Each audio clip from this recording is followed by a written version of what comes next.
Gusto mo rin ba maging glowing ang iyong skin? Bakit hindi mo i-try ang glowing skin gamis na ito? Ano bang meron dito? Tara, pag-usapan natin. Pero bagong lahat, mag-follow ka muna sa akin, mag-heart ka, mag-comment ka, lagay mo ako sa iyong favorites at i-share mo na rin. Maraming salamat.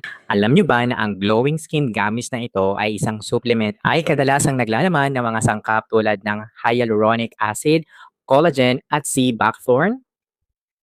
Grabe. Ang sarap. Alam niyo rin ba na ang gamis na ito ay merong jelly form na mas madaling kainin kumpara sa mga traditional na tablets or capsules? Ano na ba yung hyaluronic acid? Ang hyaluronic acid ay kilala sa kanyang kakayahang humawak ng tubig sa balat na tumutulong upang mapanatili ang hydration at elasticity. Sa pag-inom ng gamis na ito, makakamit mo ang mas hydrated at plump na balat. Meron din pala itong collagen, isang protina na mahalaga para sa kalusugan ng balat. Sa paglipas ng panahon, bumababa ang natural na produksyon ng collagen sa ating katawan. Kaya naman, nagiging sanhi ito ng pagkakaroon ng wrinkles at sagging skin. Kaya naman ang pagdagdag ng collagen gamit ang glowing skin gamis na ito ay makakatulong upang mapanatili ang youthful appearance. Ano naman yung sea buckthorn?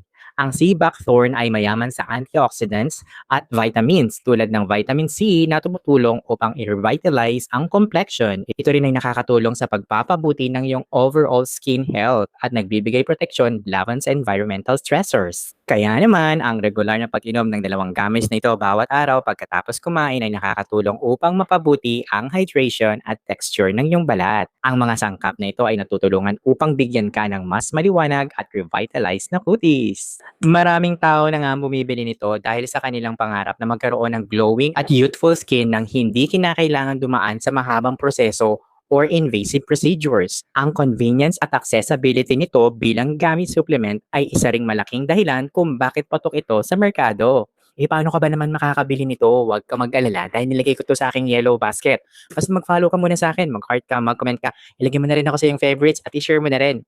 Ano pang hinihintay mo? Click the yellow basket. Check out now.